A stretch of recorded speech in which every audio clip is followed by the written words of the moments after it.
Protein 3D is DNASTAR's application for exploring macromolecular structure, motion, and function.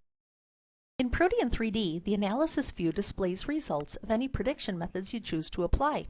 One such prediction method, the B-cell epitopes DNASTAR method, makes it easy to predict linear B-cell epitopes for any protein sequence or structure. In this example, I've already opened a PDB file for a mutant form of BRCA1 BRCT. Our eventual goal will be to view the solvent-accessible surface of two likely B-cell epitopes in relation to the rest of the protein. We'll start by applying a salmon-colored solvent-accessible surface over the entire protein. To do this, I'll click on the Explorer panel and on the Surfaces tab. Then, using the drop-down menu to the right of the plus sign, I'll choose Solvent Accessible Surface High Quality. And now I'll click on the Style panel and open the color bar and change the fill color of that solvent accessible surface to salmon. Finally, we want to be able to see into the interior of this structure, so I will open the rendering bar and change the rendering style for the surface to mesh.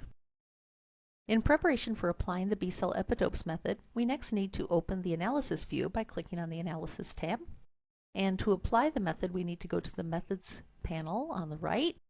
For clarification purposes in this video, I'm going to uncheck all of the methods that are currently applied. Then we'll click to the left of B-cell epitopes DNASTAR to apply that method. For this method, antigenic predictions are light pink and highly antigenic predictions are dark pink. We can click the plus sign to the left of the synopsis to display individual graphs. A confidence score is assigned to each residue to indicate the probability of it being or not being part of an epitope. By default, residues with a confidence greater than 0.5 are predicted to be antigenic. That threshold can be changed from the parameters bar if desired, but we'll leave it at the default setting of 0.5. We'll also use the default advanced method. The basic method is similar to previous versions of epitope prediction in Protein 3D. The B-cell epitopes DNASTAR method indicates which residues share characteristics with known B-cell epitopes. However, not all of these are equally good candidates, so we'll want to examine them in detail before we declare our best candidates. Typically, B-cell epitopes are 5 to 20 amino acids in length, are on the surface of a protein, and consist of coils rather than helices or beta sheets. In this case, we'll investigate two of the longest regions found with the B-cell epitopes DNASTAR method. The first we'll consider is the region between 1782 and 1791. We'll select this by dragging the mouse over the residues. And then we will go to the Style panel and change the fill color to yellow.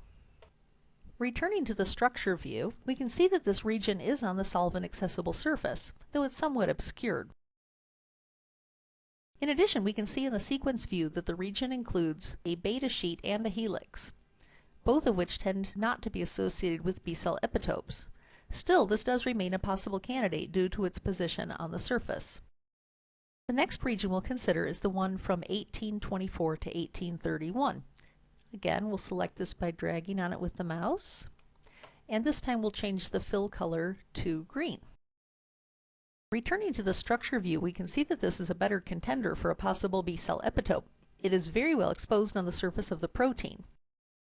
Looking at the sequence view, we can see that it does not comprise a helix or a beta sheet, which also makes it a good candidate.